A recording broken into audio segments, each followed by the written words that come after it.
Bismillahirrahmanirrahim. Alhamdulillahi rabbil alamin. Wal aqibatu lil muttaqin fala udwana illa 'alal zalimin.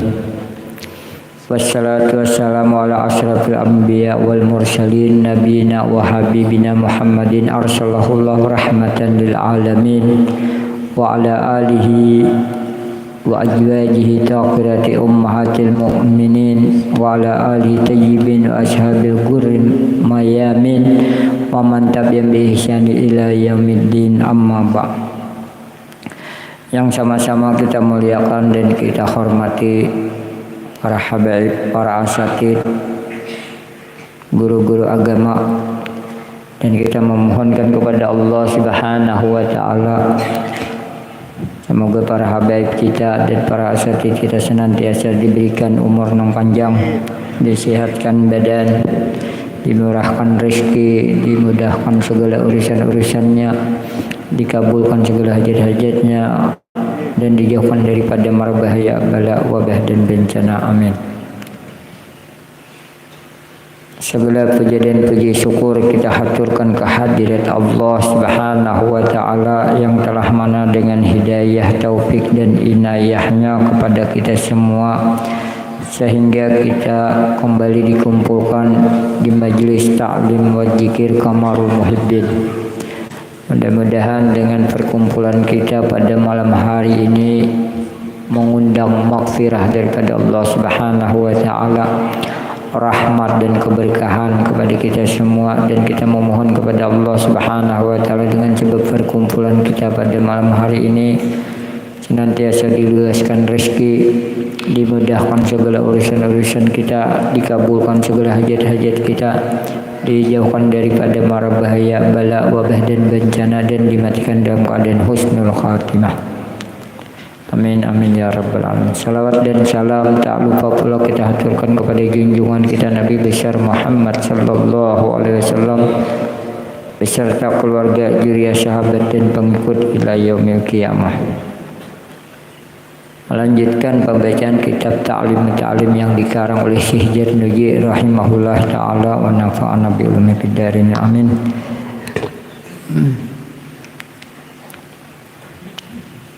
Wal aqlu fawqa sibahi dura mahdun wa yastahiqu bil ikab fi daril akhirah. Wal aqulu bi qaidin fi qulub wa tariqu taqlilil aqli ayyakula imati dasyamah wa yuqaddima fil aqli al-tafa wal asha wa la yaqulam al-jay'an illa idza kana lahu gardun syahihun fi kasratil aqli bi ayat yataqawwa bihi ala siyami wassalati wa amali sa'ikah falahu dzalika. Minggu kemarin kita meriwayatkan daripada Jalus, salah seorang daripada ahli kedokteran daripada zaman Yunani kuno ya. Ini Syekh Jarnuji melanjutkan, makan terlalu kenyang itu membahayakan dan dengan itu dapat memperoleh siksaan kelak di akhirat. Makan terlalu kenyang. Orang yang terlalu banyak makan akan dibenci hati. Caranya lagi untuk mengurangi porsi makan adalah dengan makan makanan yang berlemak. Makan daging yang berlemak. Dahulukanlah makan yang lunak dan yang paling disukai. Apa yang kita ketujui? Makan yang lunak, makan buah-buahan. Dan janganlah makan bersama dengan orang-orang yang lapar. Ya, sama-sama pada lapar bergencangan kena. Hal di atas larangan makan banyak mengecualikan, terkecuali jika di dalam makan dengan porsi lebih disertai dengan tujuan yang baik, semisal untuk kuat untuk berpuasa, kuat untuk melaksanakan sholat, dan amal-amal pekerjaan-pekerjaan yang baik, pekerjaan yang baik untuk mendapatkan rezeki, mencari rezeki yang halal. Ya. Ya, kalau dimakan kali banyak, kali gencang begawian ya, wajar. Orang bekerja untuk mencari sesuatu yang halal, ini masih diperbolehkan. Syekh Jarnuji rahimahullah. Nah, kemarin kita Syekh Jalus, salah seorang daripada Syekh Jarnuji, mengambil kutipan daripada seorang kedokteran Yunani kuno. Ya, bahwasanya jangan banyak makan ikan, ya, baik ikan tawar ataupun ikan laut. Dan Syekh Jarnuji membuat juga makan buah delima. Makan mengkonsumsi buah delima merupakan diriwayatkan bahwasanya seseorang yang memakan buah delima adalah hatinya menjadi terang, dan selama 40 hari hatinya akan terbebas daripada gangguan setan. Hal ini sangat membantu bagi seorang pelajar karena ilmu itu merupakan cahaya dan bertempat di hati. Ya. Syekh Jarnuji mengambil daripada syarah daripada Ta'lim diriwayatkan ketika Al-Imam Ja'far As-Shadiq berkata makan delima itu bisa menerangkan hati.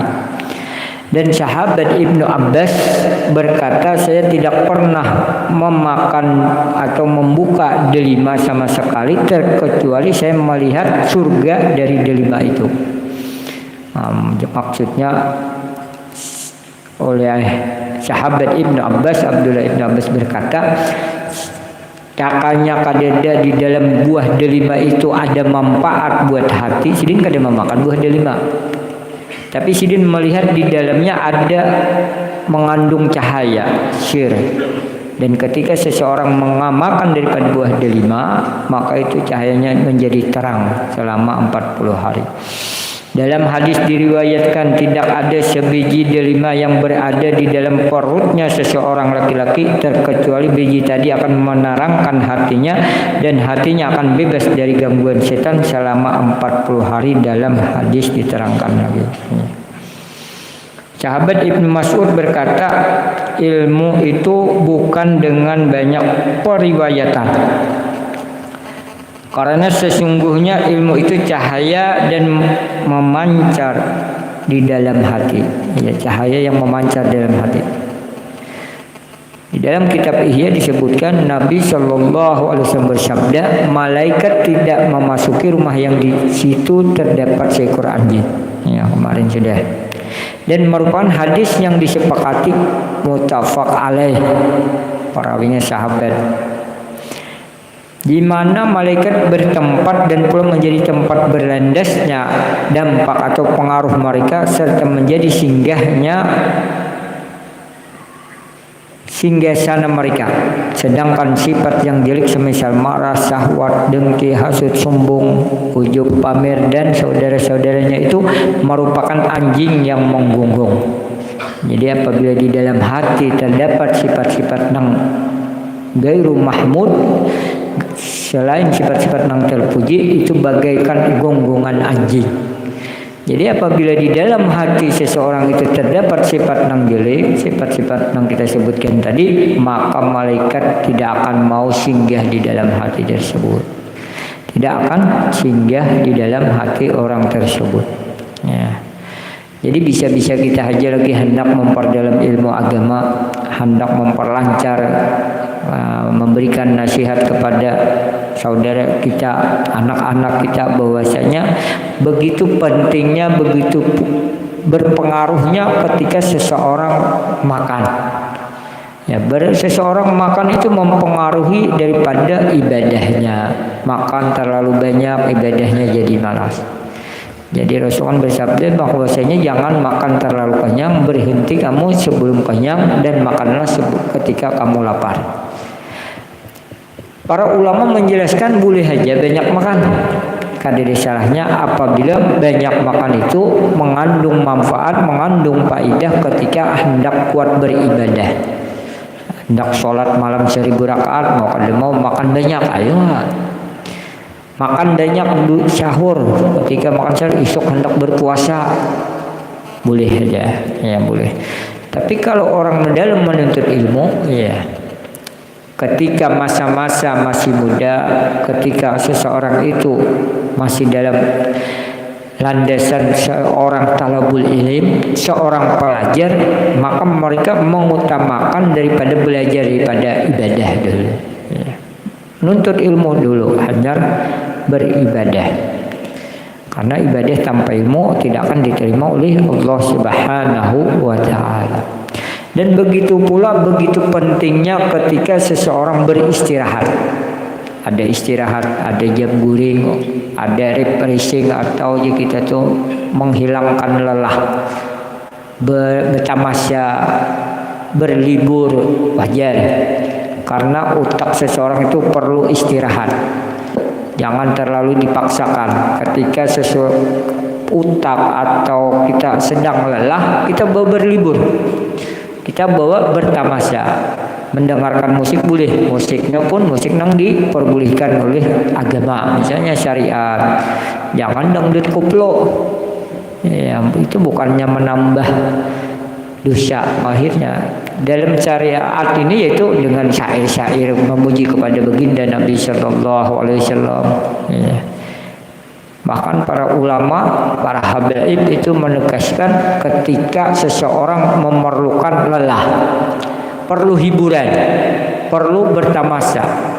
Mereka mengadakan hiburan juga, cuma istilahnya hiburannya puji-pujian kepada Allah, puji-pujian kepada baginda Nabi Sallallahu Alaihi Wasallam.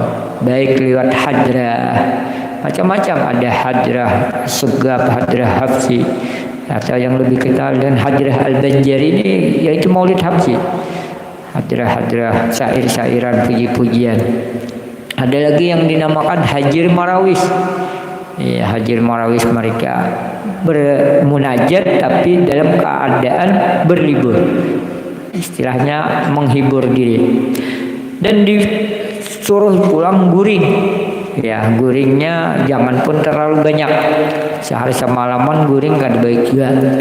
Jadi Syekh Jarnuji di dalam syarah Ta'lim bahwasanya seseorang itu memerlukan istirahat dalam sehari semalam tidak kurang tidak lebih 8 jam. Amunnya kawak kurangi daripada 8 jam. Nah, misalnya di bawah tidur qailullah.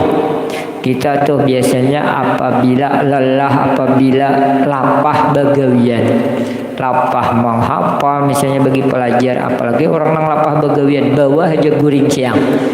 Di sebelum zuhur atau sesudah salat zuhur, bangunnya pasti awak nyaman.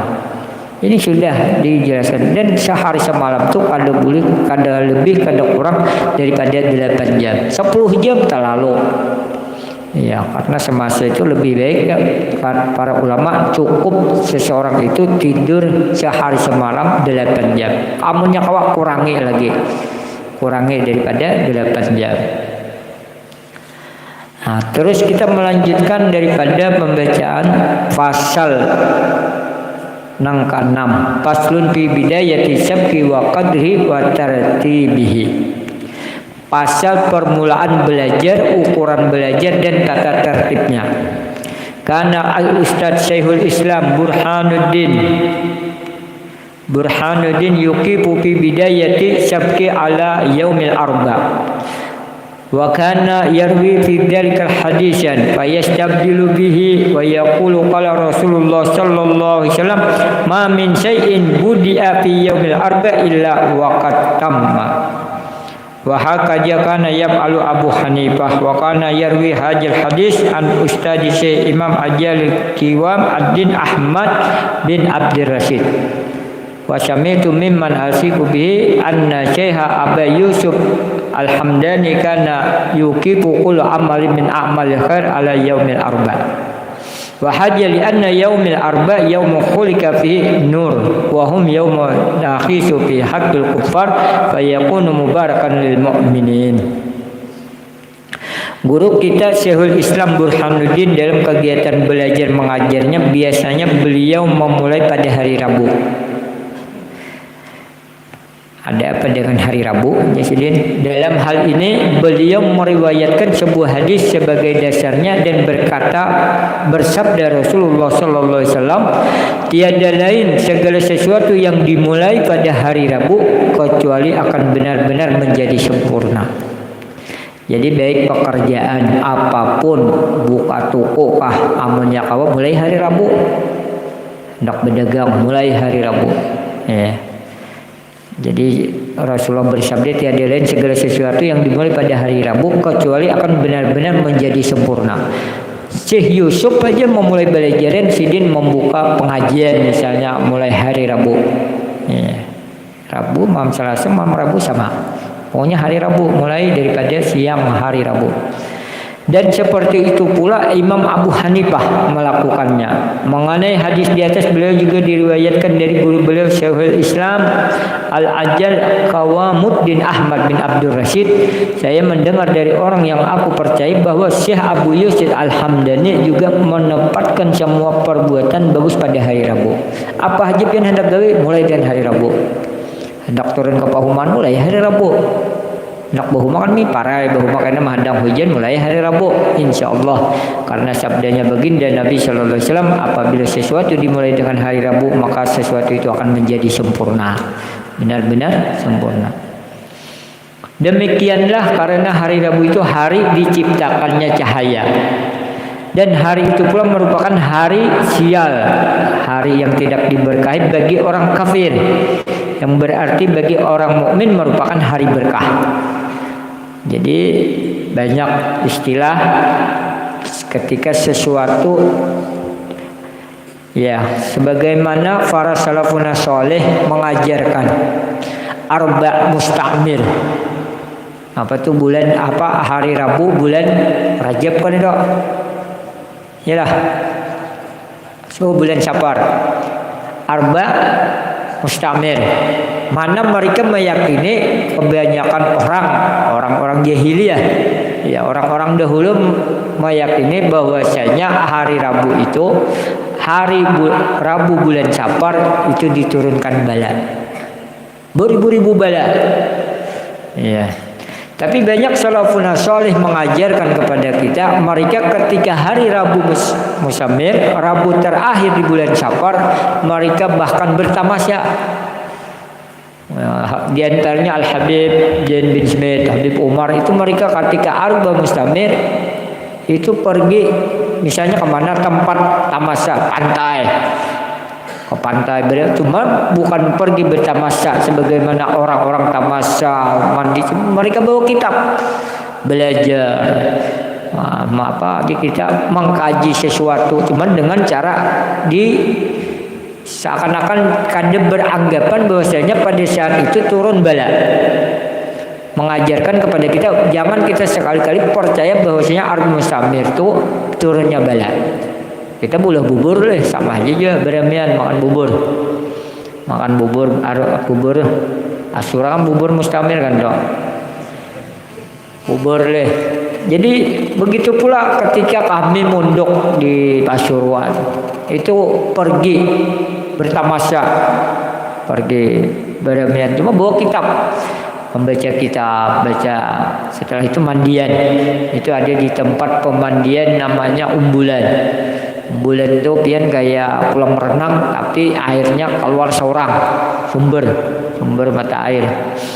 Jadi di situ orang sedang mandi asik, kami baca kitab. Tapi setelah baca kitab mandian. Jadi seakan-akan menunjukkan bahwasanya ya istilahnya percaya silahkan. Cuman salafun saleh, orang-orang solehin mengajarkan bahwasanya jangan beranggapan pada hari itu turun bala. Ini Rasulullah aja memulai dengan hari Rabu, sesuatu yang dimulai Rasulullah dengan hari Rabu, sesuatu itu akan benar-benar sempurna. Jadi beranggapan orang-orang kafir beranggapan bahwasanya hari Rabu itu hari sial. Orang kafir beranggapan bahwasanya hari Rabu itu hari sial. Tapi di sisi orang mukmin bahwasanya hari Rabu itu hari yang diberkahi oleh Allah Subhanahu wa taala. Hadirin hadirat sekalian yang dirahmati Allah. Wa amma qadru sabki bil ibtida'i kana Abu Hanifah yuhfa an Syekh Qadil Imam Umar bin Abi Bakar jarjan bi annahu qala ma sayna yanbaghi an yakuna qadru sabki lil mubtadin qadra ma yumkinu dabtuhu bil i'adati marratain wa yajidu kullu yawmin kalimatin hatta annahu wa in tala wa qasura yumkinu dabtuhu bil i'adati marratain. Mengenai kadar batas ideal mengkaji atau belajar bagi pemula, Imam Abu Hanifah yang menceritakan hal itu dari Syekh Al-Imam Umar bin Abi Bakar Al-Jarunji, bahwasanya beliau berkata, guru-guru kami sebaiknya kadar batas yang ideal dalam belajar bagi seorang pemula itu sebatas kemampuan dalam menghafal dan mempelajari pelajarannya dengan mengulanginya sebanyak 2 kali. Jadi biar tamat diulangi ulang. Jadi biar tamat kada tutup buku langsung kada, tapi jadi dikaji kembali, dihafali, diulangi sampai 2 kali. Bahkan diriwayatkan para ulama-ulama terdahulu, ya, mereka mentalaah satu kitab, misalnya kitab Ta'lim tamat, mereka kembali lagi. Ya, ini terjadi ketika kita melihat pondok di Jawa itu ada pondok yaitu Kelampayan, oleh pengasuhnya Guru Sarwani Abdan. Itu di situ pengajarannya ketika tamat kitab Marakil Ubudiyah, tamat bebulik pulang mulai awal. Bebulik pulang. Kan ada muyak-muyaknya, kan ada busan-busannya mengkaji satu kitab. Jangan busan, jangan ada. Karena mereka melihat setiap mentalaah satu baris, kadang pembahasannya lain pulang, pemahamannya lain pulang, dan menambah satu kalimat di tiap hari-harinya sampai dia mampu menangkap pelajarannya dengan hanya mengulang sebanyak 2 kali, walaupun hal itu membutuhkan waktu panjang dan lama belajar sampai dia mampu menangkap pelajaran dengan hanya mengulang sebanyak 2 kali. 2 kali diulang terus sampai dapat. Wa yajidu bi rifqi wa tadris. Dan bagi seorang pelajar hendaknya menambah materi yang dipelajarinya secara pelan-pelan dan tahap demi tahap. Karena sesuatu yang dimulai dengan secara perlahan, tahap demi tahap itu akan berikit. Tapi sesuatu kadang ada juga cepat. Cuma aja kita tuh tergesak-gesak dari bab 1 ke bab 2 hafal, bab 2 langsung apa, cuma lakas hilangnya perlahan dibuliki. Ini bagi orang yang tahap awal, sudah dari dahulu diajarkan bahwasanya sering diulang-ulang, sering dimutalaahi daripada kitab-kitab atau kajian-kajian yang pernah kita diajarkan oleh para guru-guru kita. Mudah-mudahan apa yang saya sampaikan senantiasa dapat bermanfaat bagi diri pribadi dan sebelum kita mengakhiri daripada majelis ini, belum masuk Idul Adha, memohon maaf yang sebesar-besarnya jika selama pertemuan kita terdapat kekurangan, kesalahan baik sengaja ataupun tidak disengaja. Sebagai pengajar di sini meminta maaf yang sebesar-besarnya. Sebelum kita mengakhiri, sebagaimana biasa kita membacakan salawat kamilah sebanyak 3 kali dengan harapan apa yang kita hajatkan dikabulkan oleh Allah Subhanahu wa taala, diberikan kesehatan, diberikan kekuatan dalam memegang amanah, diberikan anak-anak yang soleh dan solehah, pasangan yang soleh dan solehah, dijauhkan daripada mara bahaya, bala, wabah dan bencana, dan dimatikan dalam keadaan husnul khatimah. Amin amin ya rabbal alamin. Innallaha wa malaikatahu yusholluna 'alan nabi ya ayyuhalladzina amanu sallu 'alaihi wa sallimu taslima. Allahumma salli salatan kamilatan wa sallim salaman taman 'ala sayyidina Muhammadin alladhi tahhalu bihi al-uqad wa tanfariju bihi al-qurab wa tuqda bihi al-hawaij wa tunalu bihi al-raghaib wa husnul hawadin wa yastaqal ghamam